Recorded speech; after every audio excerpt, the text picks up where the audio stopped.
paper thin skin, held up longer than I was wanting to. Welcome to Center Stage, the documentary podcast. Each week, our group of intrepid researchers and music archivists dig through the record crates of the world, looking for that one artist to take center stage.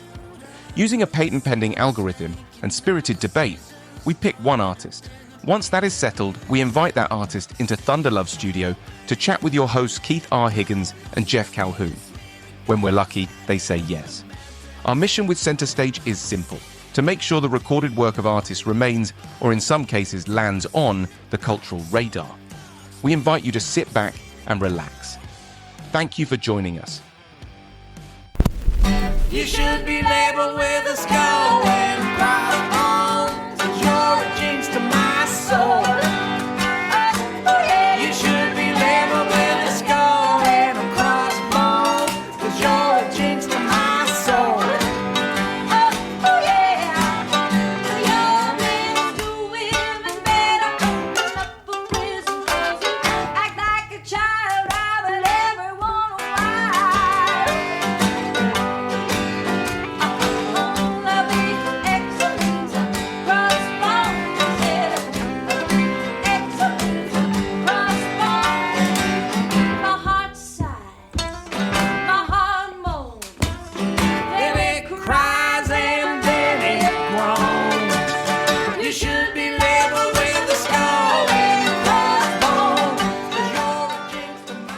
We can argue what band is truly ground zero for the modern Americana movement. For me, that artist has always been Lone Justice. They may not have been the first, but they were the first to bring this unique sound to a wider audience. It's safe to say that Lone Justice cast a very long shadow. And with the release of Viva Lone Justice, they stand at the precipice of reaching an even larger audience. For reasons they each explain, this may not be a new album. You can safely consider it a new-to-you album. With the help of Fire Records, we were able to arrange interviews with the three surviving members of Lone Justice: Maria McKee, Ryan Hedgecock, and Marvin Etzioni. Each were gracious with their time and their stories about the legacy of the band. Broken into three separate interviews, what follows is my conversation with bass player and repeat visitor to Thunder Love Studio, Marvin Etzioni. I hope you enjoy it. Speaking of getting the ball rolling. Yes, sir. Get the ball rolling. Congratulations. Okay. New Lone Justice music. Yeah. Finally. Can you believe it? Another overnight sensation. It took 35 plus years to do it, but sure. Yeah. No rush. Now, the record for me oozes with cool. You cover everything from like traditional songs. You're all over the place, which is a good thing, to traditional country, to hillbilly, to punk, to rock. It feels like a fully realized Lone Justice album. Does it feel the same for you guys? Yeah, that's kind of what we were going for. You know, I think what happened was the backstories that I found, what I would just call archive tapes, quarter-inch reels, where you can't remix anything. And I found like 2-3 hours worth, and I assembled an album. And I gave it to Maria, and she said, after listening to it, she said, why don't we get Ryan on it to sing and play and call it a Lone Justice album and make it more fully realized. And then I sent the tracks to Ryan. He liked what he heard. Then the two of us got together, my friend's studio. My friend Adam Pike has a studio in Pasadena. And we just kind of acted as if, Lone Justice today, right now. And so Ryan started singing, he was playing, we'd sing together. He says, let's add strings to a song. And then I'd say, I love that guitar part. How about if we double it with a horn section? And, we took it to that next level. And as you say, made a fully realized album, which I think we're all excited about, With good reason. Now, you said that you found the tapes. So when can we say the origin of some of the raw data is? Some of the recordings were done when I was working with Marie on her second solo album, Sin It Gets Saved. And in the living room, actually, where I'm sitting, at that time, for a little while, an engineer friend of mine, David Vaught, he had a studio here. So we had a large Flickager board, and he had a 2-inch 16 track Ampex and a Revox 1/4 inch and his KLH monitors. And anyway, so, Maria and Heffington, Tammy Rogers, myself, Benmont, and we'd all just kind of hang out, and whoever was there, we just put up mics, and I'd look at Dave, put on another reel of tape, and I give him a cue, like, let's record this one. And we didn't have a song list. We weren't really making a record, we were just having a great time, just recording. And Maria says, "Oh, let's try this song." And then all of a sudden we're playing this song, and it was very, very spontaneous. And then once Ryan and I got in the studio, I found another track and he found something. And all of a sudden the record started to expand into something that was not just, home recordings, So I'm really excited about the outcome, and knock on wood, we're getting a very positive response, and it's really nice. Yeah. Now, "You Possess Me" opens the album. Yeah. That's a Marvin song. Am I right? Yes, it is. Yeah. That's a beautiful song. Oh, thank you. Yeah, I wrote that song for my son when he was born. And Really? Oh, wow. Yeah. I have found a place in the circle of your arms. My world is now safe from the sirens and alarms. You possess me. You possess me like no one ever has, like no one ever will.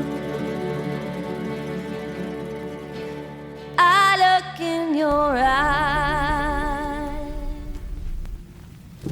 So that was really the song that kind of reunited Maria and I to work together on our second album when she heard that song. And something unusual happened. We got together and she said, "Let's record that song." So we went into a little studio and recorded it. And I told the engineer something that I never do. I said to the engineer, "Hey, give me a mix just of her vocal." He goes, "Okay." So he gives me a little DAT tape, DAT tape, this big. I put it in my pocket. And then while we're working on the record, I found this box and it said 1992 DAT tapes. And I opened it up. And on top is "Maria, You Possess Me" vocal. I went, "Oh." So what happened is that I had been playing that song at certain gigs live with a string quartet. And so I sent the string arrangement to my friend Tammy Rogers. I said, "Just add strings, a string quartet, and then double it with a mandolin quartet," because I had that sound in my head for a long time.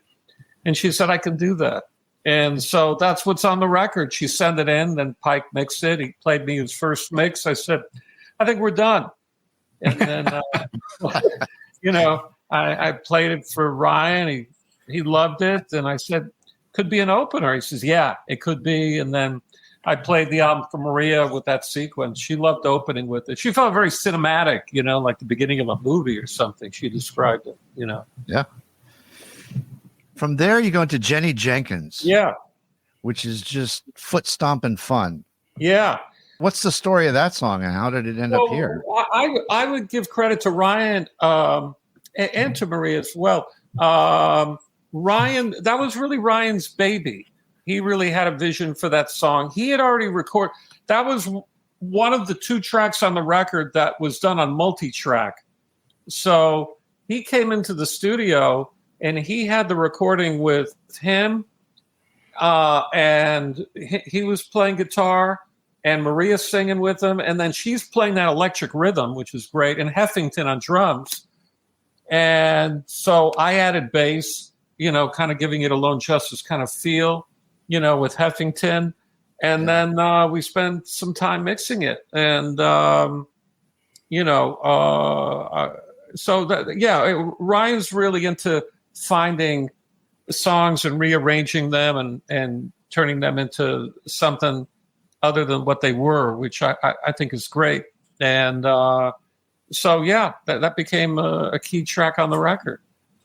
Let's talk about Mr. Heffington, who has since passed. Yeah. What was it like revisiting that, hearing him again? Well, Don's always with me. I mean, Don used to stay at my house. He used to sleep on my couch, and he was like in between things in life. Oh, wow. So we were very close. He wasn't just like, oh, yeah, I was a drummer I played with in a band. I mean, we were very close. He called me from the hospital. We spoke a lot on his final days. And, Don was a one-off.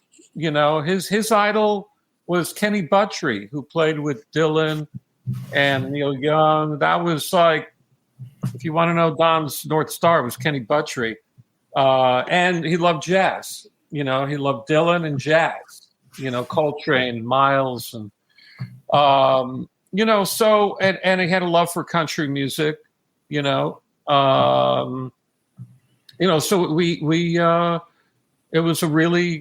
it was it was great to work with him, in Lone Justice and post Lone Justice. We did gigs together. He would play on my stuff. He'd play me songs that he had written, and I miss him dearly. It was very kind of, irreplaceable. You had a great quote from a Variety article in 2021 where you said that he didn't play the drums, he played songs, like Ringo.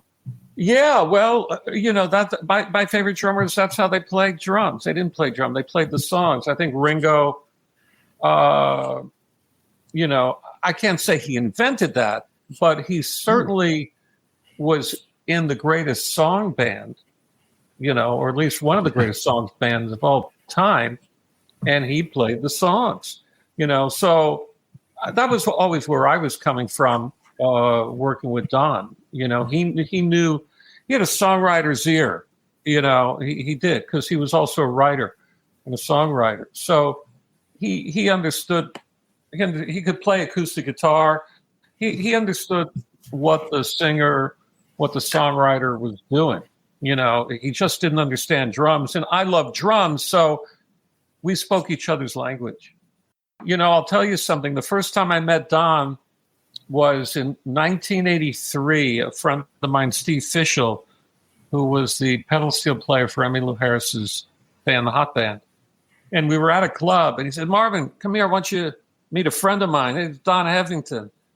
I mean, Don and I hit it off like that. And I knew at that moment I had never heard him play. I never saw him hold a set of drumsticks. And I thought, that's the drummer for Lone Justice. I'd never heard him before. And so I told Ryan and Maria about him. And they go, no, we can't kick out our drummer. I said, just give him a shot. Give him one rehearsal. If you don't like him, let it go. And I said all this without having heard him. Wow. Finally, they agreed. All right, Marvin, we'll do you a favor. So we set up a rehearsal. And the first song, we said, well, let's try Sweet Jane, because he loved the Velvets. We loved the Velvets. And he counted it off. And I felt like, all of a sudden, the whole band was elevated. Like, it was like, whoa, hey, we're pretty good now. It changed everything. There's a quote by McCartney. He said the first time he played with Ringo, it was like, yeah, we're a pretty good band. He turned around.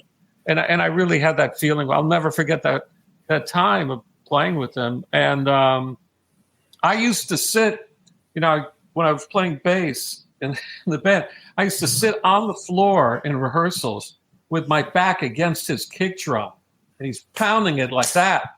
But I wanted to feel where the groove was when I was playing with him, so. Wow. And so I can still feel like the wood, of the kick drum in my back. So yeah, I mean, it was kind of a great thing that we'd met, and he introduced me to David Vaught, an engineer that I worked with for decades. He introduced me to Tammy Rogers, who's all over the Lone Justice record, Yes. So Don and I had a very special friendship, and he surrounded himself with like-minded people who cared about music and songs and making records, and that was his life, Yeah. And Tammy Rogers, wow, what a fun, she's fantastic. And she is on the record. Yeah. Yeah, she is. Yeah. And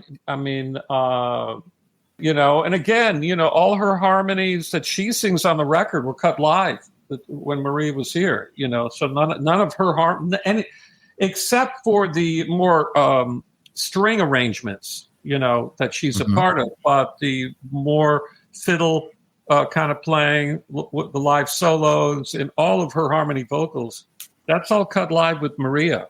And it wasn't thought out at all. I mean, she has that ear, harmony ear. She has that innate ability, Tammy, to imitate your phrasing to the point where you think it's you singing along with yourself. That's how deep she can get when she sings with someone. But if you'll excuse me now. Oh? Why? Why, I'd like to go up to my room for a moment. To call up that girlfriend of yours again? Sit down. All right. So you said the other multi-track was Teenage Kicks. Yeah, Teenage Kicks was recorded 2-in-16 track at 15 IPS, for those who care. And we did a mix on quarter-inch tape. And at the time, I mastered it.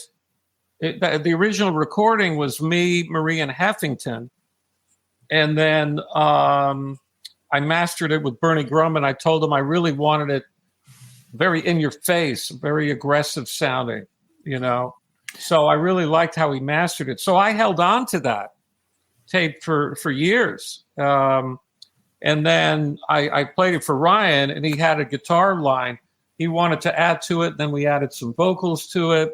He sang on it as well. So it was really fun and exciting, to take that one to the next level as well with Ryan. Yeah, it's great. It's a great cover of the song. Yeah. That was Maria's idea to record that. No song. kidding. Yeah, she was into that.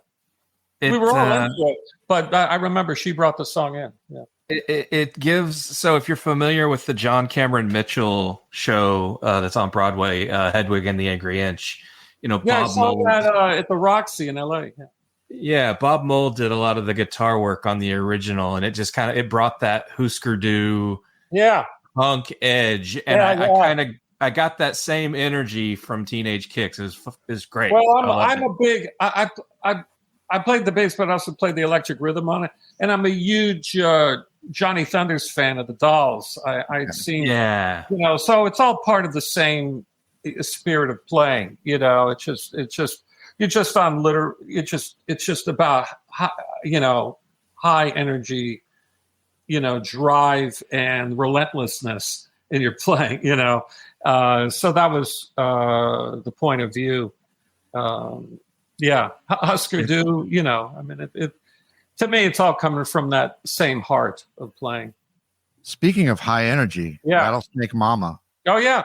Well, Rattlesnake Mama, that was a song Lone Justice used to play every single show from 83 on. I mean, we played it all the time. It was great. And in this take, it was more acoustic, which I thought was great. She just started playing it. And then when we went to work with Ryan, it was his idea as kind of an homage to Heffington, because Heffington played drums and percussion, but he also played auto harp. So Ryan said, "You know what? Let me get an auto harp and I'll add that to it. It's like as if Don was playing it. I said, oh, it'd be great. So he got an auto harp, and we added that. And it was really like it just lifted the energy of the song up. It just took all this room because he was playing it like a big rhythm guitar. You know what I mean? So instead of having 6 strings, he's playing it where he's got 20 plus strings. He's racking the hell out. It was really great. It really added a lot of soul and energy to the song. And it's got that in spades. Yeah. Love that tune. Love that. Yeah, it's great.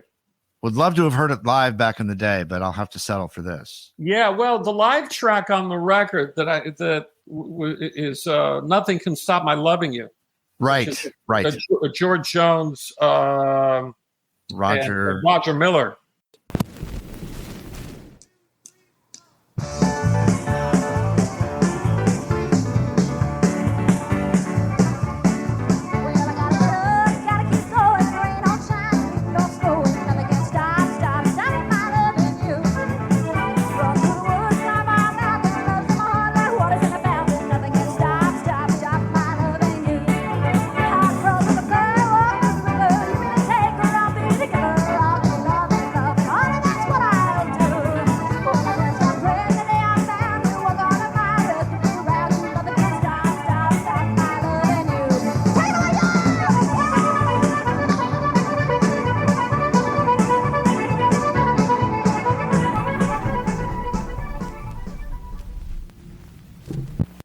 That's undoctored. That's right off the board. And our roadie at the time probably just pushed record on a cassette or something. And so he had sent it to us. And I said, well, that's got to be on the record. And so that's the only time we ever played with Joel Saunier, the accordion player. Okay. He didn't play the whole gig. He only played on that one song at that one gig. And that's why I wanted to make sure it was on the record, because that never happened before or after. There are other versions of Lone Justice recording and playing that song, but that's the only one with Saunier. So I was really excited that we found that. And whatever imperfections are in there, it was like I didn't want to doctor it up or clean it up or make it perfect. We left it raw as it is. So, but that's really what it felt like in to see us in the heyday. Yeah. Do you remember where that was recorded? Yeah, that was at the Palace. That was in 1984, before the first Lone Justice album. I remember that night because we had sold out the Palace, so we didn't have a record out yet. That's how heavy the anticipation was for the album in LA. That's pretty impressive. Pretty intense. Yeah, it was intense. Yeah, it was a great night. Very memorable. Yeah. What about Wade in the Water? Yeah. I want to say Maria brought it in. I didn't know the song, but I loved it, and I love the song. It's one of my favorites. Again, Ryan we added vocals, and I think he probably put some guitar on it. And and what I really like about it vocally, it's one of the few songs on the record where Maria and Tammy are singing, and then we have other sections with Ryan and I singing. When I really like that, we don't sound like the mamas and papas, but I do love 2 male and 2 female voices on records. I love that. So I'm glad that we had the opportunity to take the song again to that next level, with Ryan being a part of it all. Yeah, and now Skull and Crossbones. Yeah, that's a personal favorite for obvious reasons. What's that? I said that's a personal favorite for obvious reasons. I love Skulls. Oh, okay. Yeah. Well, then you have found your theme song. I think the person who wrote it was a woman named Barbara Moore. I think it's a 50s song, if I remember right. I think Richard Thompson covered it. I don't know which version Maria heard first, but I'm pretty sure she brought that one in, and we just started playing it. And so again, it was not anything more than, folks in a room and say, hey, let's try this song. Oh, okay, it's an E. Okay, let's try that. And then we play it, and that would be that. Now, Alabama Baby, let me ask you this song. I did some research on the song, and was it originally done by the Andrews Sisters? No, as far as I know, I think it's the Armstrong twins, if I remember right. Two guys. It was like a hillbilly duet. Okay. And guitar and mandolin. Again, I'm pretty sure Maria brought it in. I'm not 100% sure because it was a while ago. And so I'm just taking a guess that I'm pretty sure that that's something. I remember her liking the Armstrong twins for some reason, like she had an album by them, if I remember right. And it was, they were like a hillbilly duet. Okay. So I think that they were, I don't know anything about the Andrews Sisters doing it, but now it's a bold move in covering Dolly Parton's "I Will Always Love You." Well, we did not set out to cover the song. I mean, if we were making a record, we would have never put it on a record. But what happened was I found a take of it, and in the middle of the take, Maria stops the song and then she picks it up. So I had to create an edit to get one take, and that's it. There's only one take of it. It was almost like, let's do this the way it was meant to be done. Because probably I could have the time wrong, but I have a feeling that maybe the Whitney version was kind of on the airwaves, and we were much more into Dolly, the original source of the song. So, and so once I heard the take and played it for Ryan, he was like, boy, it'd be nice to get like an orchestra of strings at the end, And so I said, you should talk to Tammy. I think she can make that work for you. So she did. And then I brought in Greg Leese for a session, and he played the pedal steel against her strings. And usually when you do overdubs like that, you usually want to put the pedal steel first and then the strings, but I did it the other way. But Greg and I know each other well enough that I knew he'd be able to make it work, So, Dolly saw us in '83. I was going to say, there's a famous story about her seeing you. Yeah, she was a fan, very supportive, wonderful, just really, it was like, she was like a walking light bulb to me, just like high energy, really, just really, really great person. I really liked her very much. And so when we did that song, there, like I said, under normal circumstances, if you're making a record, you kind of have a roadmap of what you're going to do that day, that week. You've rehearsed it. You've played the songs live. You're kind of setting yourself for making a record. In this case, it was the complete opposite. We had never played the song before, never heard Maria sing the song. And then she starts singing it, and thank God the tape was rolling. Under any other circumstance, that would have never been released, And, and due credit to Maria that I'll put her vocal against Dolly's. God bless her. You know what I mean? I'm glad you said that, Marvin, because I don't have to be the guy that goes out on a ledge and says it myself. I don't mind, because I'm in the band. I was there for it, but she's like family to me. She's like a little sister to me. And, when it's time to sing someone's praises, I'll do it. I don't have a problem with that. I mean, there's no one in her league, and she can stand, her vocal on that stands next to Dolly's, from my perspective. Mm-hmm. But if you'd rather do Dolly, that's okay with me too, because that's the original. You can't top the original. It's impossible. Dolly that's the source. That's the source. But we weren't the whole point I'm really making is that we weren't trying to do anything. We weren't trying to top. We weren't trying, oh, this is going to be the... It wasn't like that at all. It was just like that moment just came out of Maria's soul, and we just happened to have the mics on, That's all. It's really that simple. There's nothing... this is not a clever album. It's a lot of heart. It's not the stuff above the eyebrows. It's the stuff that's really in here. How this is really put together.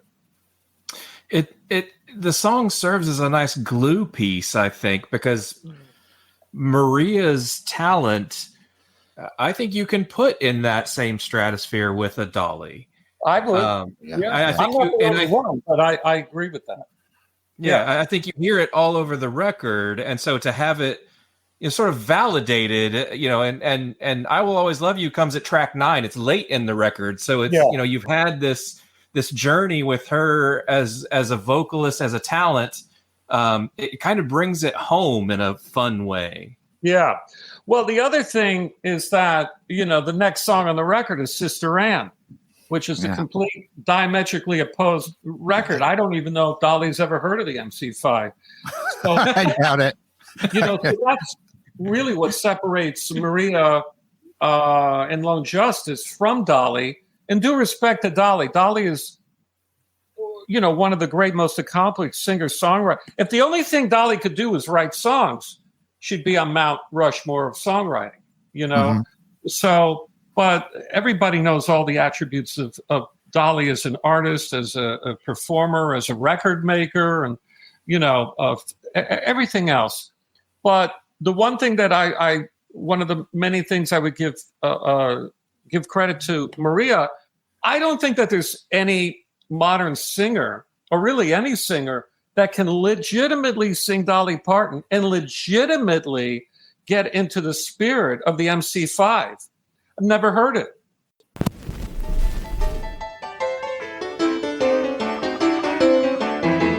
Sister Ann don't give a damn about evolution. She's a liberated woman. She's got the solution. Like a dinosaur, she's going out for war. She's gonna make it her own crusade. She got a heart of gold, gonna save a wretched soul, going down Satan's highway. She can. She can. I know she can. She's my sister Ann. Such truth, such beauty, such dignity. She got a halo around her head. She got the 10 Commandments tattooed on her arm. If she died, she'd rise up from the dead. She's every man's savior. More than two if you do what you say. She's saving you. She can.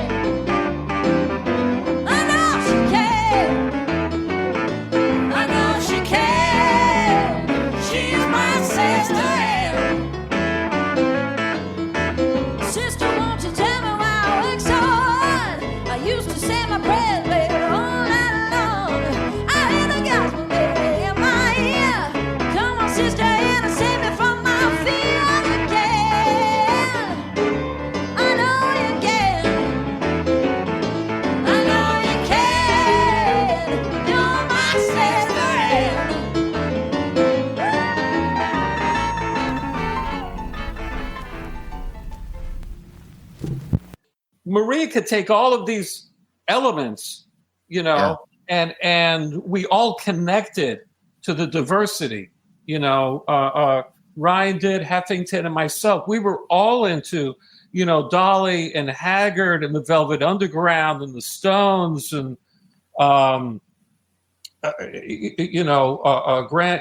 Maria and Ryan were really into Graham and Emmy, and they were into X. And so we were able to very naturally infuse all of these elements under one band moniker, so to speak. But I think Maria's talents as a singer to legitimately go, I wanted it to be the most Revolver, White Album, ballsy move, going from, I didn't want to follow it just with another ballad to show, we're closing up the album nicely. It's like, what could be the most extreme? Yeah.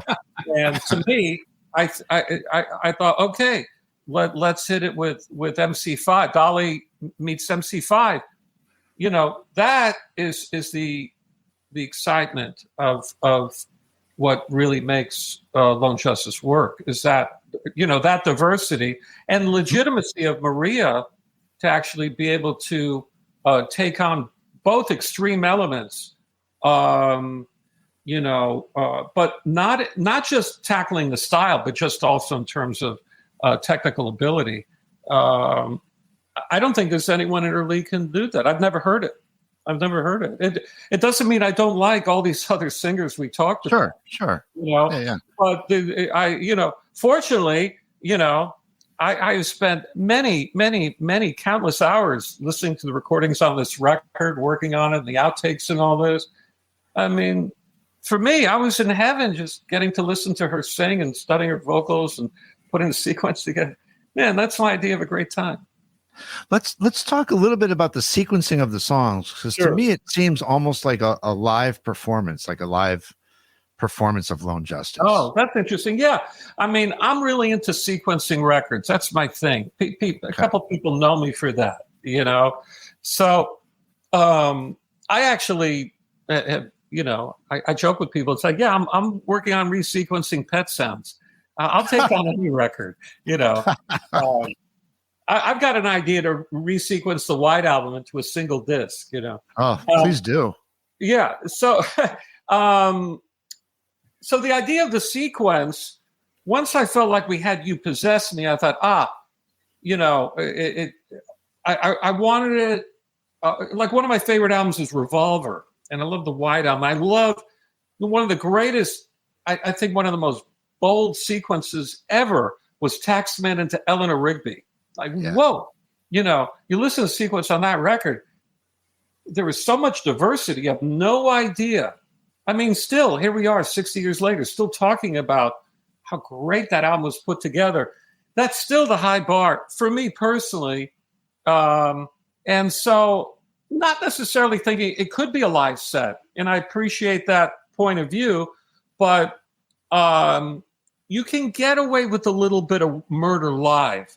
But on record, it's really got to work, And so I wanted to make sure that the transitions were extreme, but and also sonically, I had to do a bit of work behind the scenes to make sure that, if we're going from Rattlesnake Mama to Teenage Kicks, that sonically,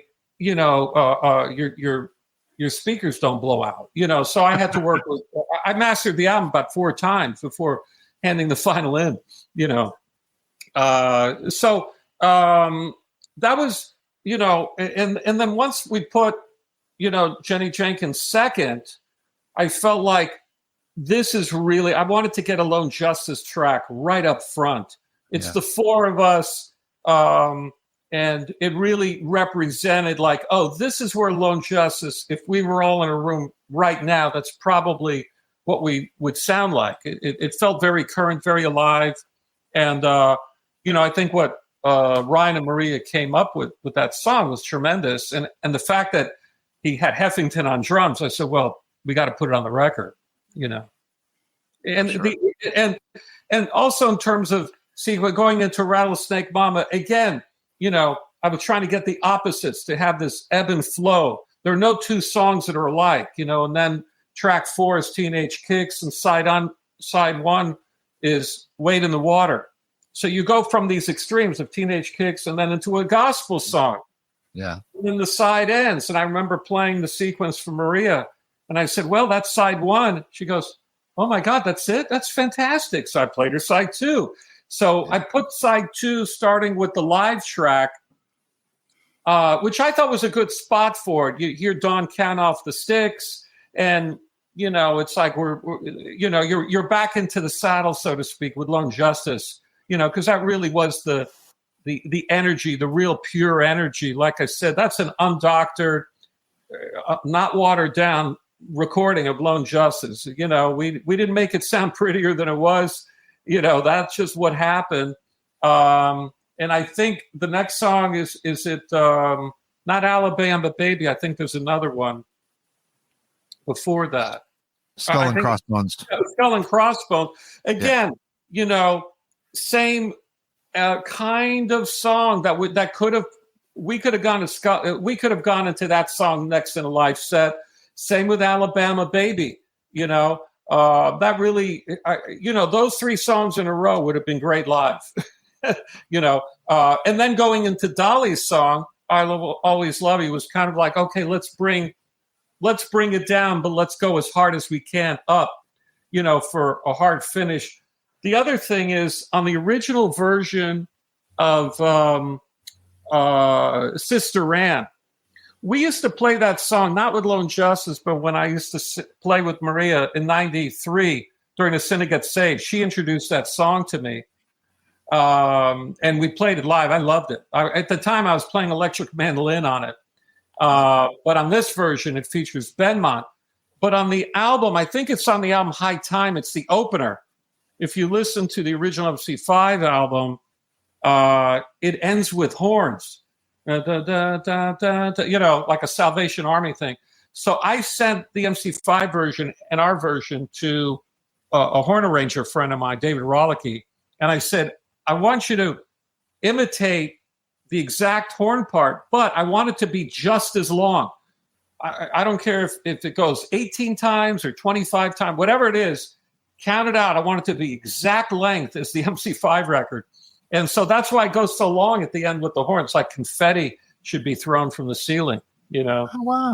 Yeah. So if you listen to MC5, the horns actually emulate the exact amount of times. We tried fading it out. Normally you fade it after 4 or 5 times. You get the idea. I was like, fuck it. Let it go on. At the end of the night, you want to turn the record off? Go do something else. Okay. It's a very uncompromised event.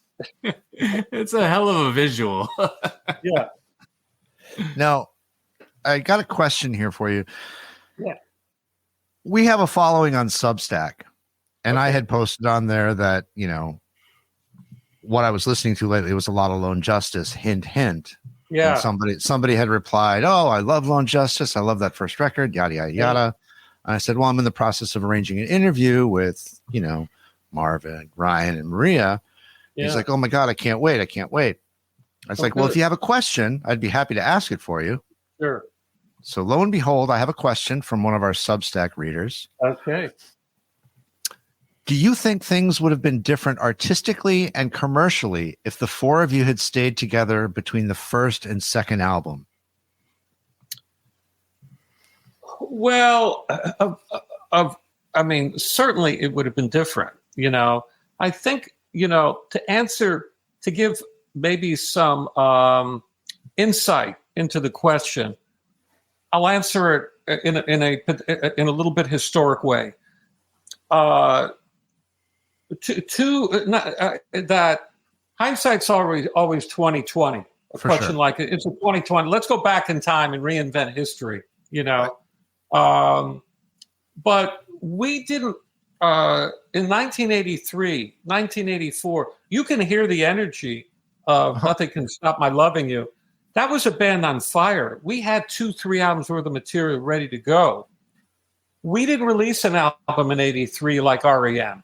We didn't release an album in 84. So by the time we released the first album, it was almost like being pregnant too long, So I think by the time the album was over, I think that it was a very unnatural ride. From my perspective, I think had we been able to stay together, which I was in favor of,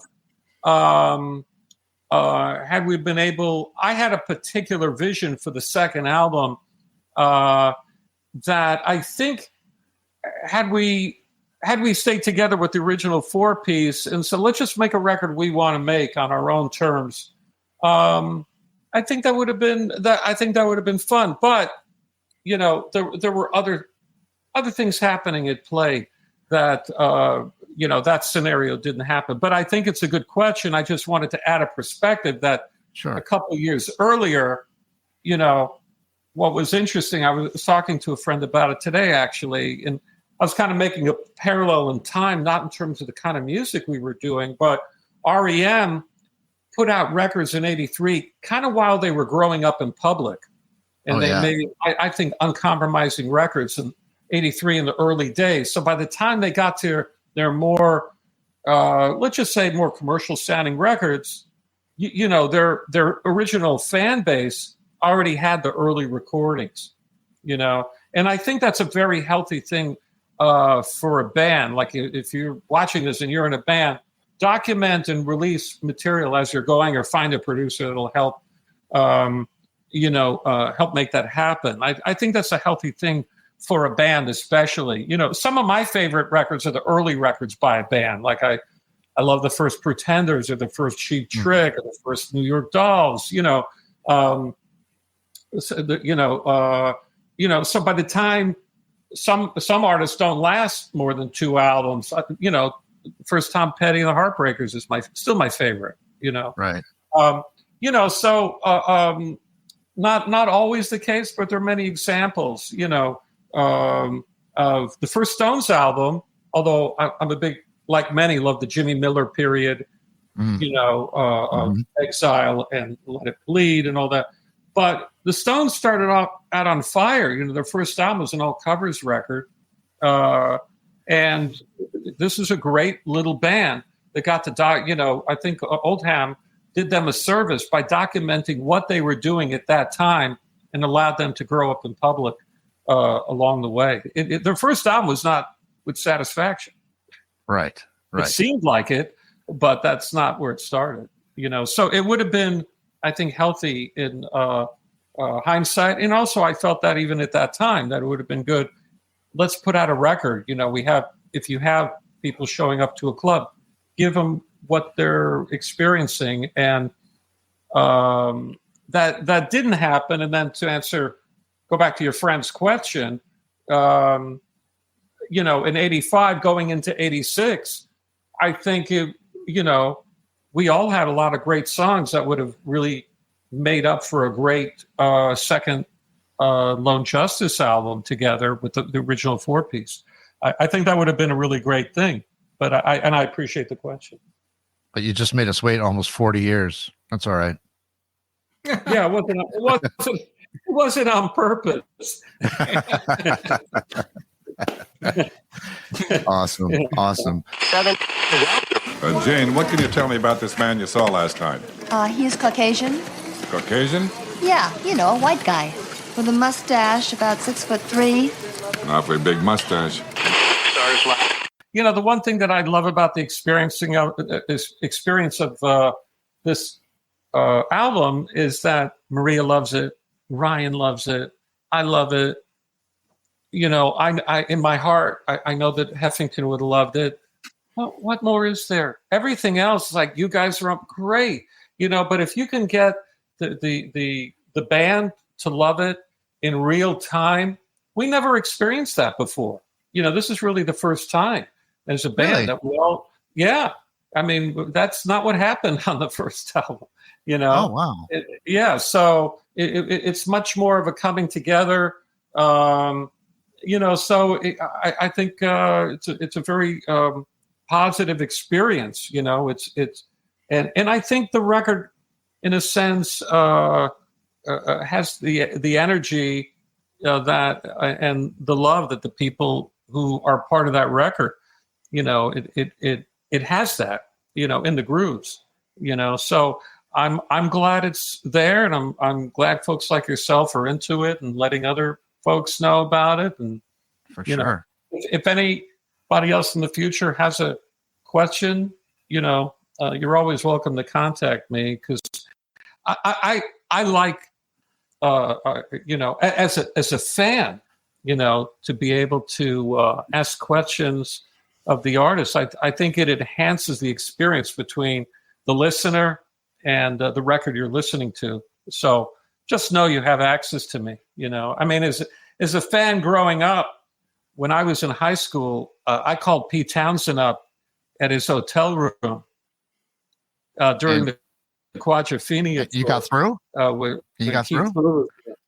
I got through, and he answered the phone, and you know, I said, "Hi, is Pete there?" And he goes, "Yeah." He goes, I said, "Oh," and I got all nervous. I said, "Hey, my name is Marvin, and I'm a songwriter, and I'm writing a piece of I'm writing a piece on you, an article for the school newspaper." You go, "Hold on a second, I'm making a pot of tea," and I could hear a whistle in the background go on for like a minute, and about 3 minutes later, he came back. "All right, I'm ready now." And I said, "Look, Pete, I got to tell you, I'm a songwriter, but I'm not writing an article on you guys. I'm just calling as a fan, and I just wanted to talk to you about songwriting and to let you know how much I love Who Sell Out, which is my favorite. I love Quadrophenia that just came out, but Who Sell is still my favorite." And we talked for like 30, 40 minutes, and it was one of those crystallized moments in my life that it was like, okay, that's the path I want to go. Yeah. And The Who remains to be, one of my favorite bands. I'm a big Pete Townsend fan, and of also his solo work, as well. And I just mentioned that, like when you got the one question, I take that to heart. I think that's really significant that somebody would like to know more than maybe what they could get just from reading an article that's in print, So I encourage it. And so if you receive other questions, Keith, Joff, you guys know how to reach me. Absolutely. Have you written a book? You sound like you got a book and you got plenty of stories. Yeah. Well, we'll see what happens. I mean, okay. I had started a book pre-COVID. A friend of mine is a great author. He wrote interviews with Tom Petty, and he also wrote a book called Songwriters on Songwriting, and he interviewed Cohen and Dylan and Joni and Paul Simon. Anyway, so as he was finishing up the Petty book, I had done a podcast that he was a part of with Louise Goffin, and he called me. He goes, "Man, I really, really like your songs a lot. Could we get together?" And so he goes, I'd like to do a book with you, an interview book. So we have hours that we've done yet, but then COVID hit, and he just texted me tonight. He goes, "Yeah, we got to get back to that." So we'll see what happens, and yeah. So you never know what will happen. So it might get finished this year. It might get finished God knows when. But I if someone wants to talk to me about making records and writing songs and what that experience is like from any side of the glass, or being in a band or playing on other people's records or whatever it is, I'm happy to share information. Awesome. Thank you. I'll be sure to spread the word. There's also talk, this isn't official yet, but there might be a Lone Justice book, but I can't make it official yet because it's unofficial. Oh. It's in talking stages. Oh, I would be remiss if I didn't ask this. There will be no tour, no live dates, correct? Yeah. Okay. You'd have to talk to Maria about that. But as of right now, I'm going to take a wild guess. I'm going to throw a dart in the dark and throw it against the wall and go, "Oh, it hit the answer. We're not playing live right now." So as far as I know, that's not what she wants to do right now. And I told her, I said, whatever your answer is, it will not affect our friendship. And if you're ready to do something, you let me know. If you're not, that's okay. So it was really my friendship personally. Our friendship, my friendship with Maria means more than playing shows. If she'd like to do that, we were offered to play Country Music Hall of Fame and for Americana Indie Week, and I'm sure there are other places, other opportunities. But I told her I think the most important thing is our friendship. The fact that she loves the record. If someone had told me 5-10 years ago there's going to be a Lone Justice record and Maria's going to love it, I go, "You're crazy. She's not into that anymore." But things change, people change, circumstances change. So my point of view, I live with you never know what's going to happen. Don't say never. And, and at the same time, live with the understanding is, as of tonight, I'm talking to you guys and we're not doing a show. That's reality today. That's what I got, Mr. Jeff, you're the quiet one of the two. And did you want to ask anything? I don't want to leave you out. No, I'm great. I just want to express appreciation for the time. Marvin, you're I second Keith on the book, though. I mean, you could write a book just on the topic of sequencing a record. Oh, yeah. So, I think the stories are such that with the right editor and the right interviewer, you've probably got a gold mine there that should be shared. All right. Well, if you want to conduct some interviews about that, you call me up. We could set it up and then transcribe them, and maybe it's a book, maybe it's a chapter. I don't know, but I'm open to that. This is how things happen. So if you want to start doing that with me, you let me know. We'll start resequencing the White Album. We'll start there. Yeah. Okay. Yeah.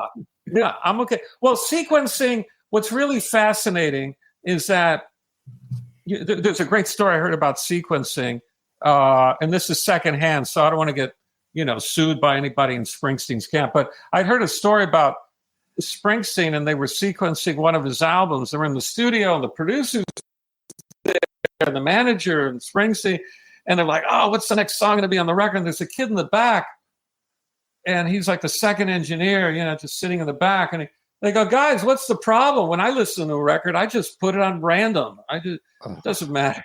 Wow. Yeah, he got fired that night. Deservedly so. Yeah, deservedly so. But what's really fascinating, I was talking to a friend of mine about Abbey Road. He said that side 2 was going to be side 1. I'd heard that somewhere. Yeah. It's like, wow, that's interesting. So that would have started with, Here Comes the Sun. It would have gone through all those unfinished songs of Lennon McCartney, and and then the album ends with I Want You, She's So Holy. Whoa, that's a really different experience. It's a completely different album. Still a pretty good record, but it's really different, yeah, right? Yeah. Pretty good. Yeah. So sequencing is really fascinating, and no one gets credit for it. And it should be talked more about, because I think the making of great records really do have, I think, really incredible sequences. Some of my favorite records, my God, I can't imagine the sequence being any different. It like just landed from the heavens, and that's how the record came. But someone came up with the sequence. I think of the Beatles, it was probably George Martin, but I don't know the details on every record. Probably more so the early ones, because they were playing a lot, so he probably assembled the records for release. But maybe by the time they got the Peppers, it was, like Putting Within You, Without You to start side 2 is just phenomenal. Like, to me, that's the most important song on the record. It defines psychedelia. Try to it's significant. Yes. Try to rearrange Dark Side of the Moon in any other way that makes sense. You can't. Yeah. It's funny. I'm not a Pink Floyd guy. I like Pink Floyd with Sid. I don't mean to be flippant about it, but I really like the Sid era. It seemed like he was more Who influenced. Like See Emily Play was like the great Who single that never came out. So I couldn't tell you about that, but I have heard that people like that record. Well, it wouldn't sync up with Wizard of Oz. That's what I've heard. Yeah, if you resequence it. Yeah, that's. Have you ever seen it that way? Have you ever watched it? I have on the. Did you right... put like a VHS in and then put the needle drop and? Absolutely. I was in the right headspace for the event, and I can say that it was. There might have been some other substances that helped with that headspace, possibly. Marvin, I can tell you I enjoyed myself. Okay. we 10 out of 10. Vote fully accordingly. recommend. Yes, sir. That's right. Please vote. Yes. Yeah. Yes. Hey, Marvin, thank you for the time. It's hey, great. We're going to be in always touch a pleasure chatting about this and more. And This and more. Yeah, and later on we'll get the Holy Brothers with you, and I'll For get sure. you that record. And I have a couple of indie artists that I'm finishing up production. Can I send you some records for you to listen to? Absolutely. Always. Yeah, that would be great. So expect that. And if there's something you want me to listen to or know about or whatever's going on, man, I really appreciate what you guys are doing, and your support really means a lot to me and to other artists that you guys are into. So it's really great. Thank you. It's kind of you to say. Yeah. Thank you, buddy. Thanks, we mean it, man. All right, Marvin. See you guys later. See ya. Adios. Bye. Many thanks to Marvin for making the time to chat with us. Special thanks to Jenna Jones at Fire Records. This episode of Centre Stage was written and produced by Keith R. Higgins and Jeff Calhoun. The show was recorded at Thunderlove Studio, where it was engineered by Daphne Morris, with help from Penetration, edited by Vic Titball, with help from Clem Fandango. Our theme song is Cynical by Jaguar on Mars. You can stream Jaguar on Mars wherever you stream your favorite music. The songs you heard during this podcast were Skull and Crossbones, You Possess Me, Nothing Can Stop My Loving You, and Sister Anne. All of these can be found on the new Lone Justice album, Viva Lone Justice, which is available now. You can stream Lone Justice wherever you stream your favorite music. original music by Mike Pellegrino. If you like what you've heard, please remember to subscribe and leave us a rating. It helps other people find the podcast. Thanks for listening. Grazie. Bailey Leaf, Rob Janicki, Mike Pellegrino, Farina Vella, S.W. Loudon, Michael Janicki, Peyton Janicki. This show's executive producer is Lulu McGillicuddy and is in the loving memory of Lucius Thunderwolves.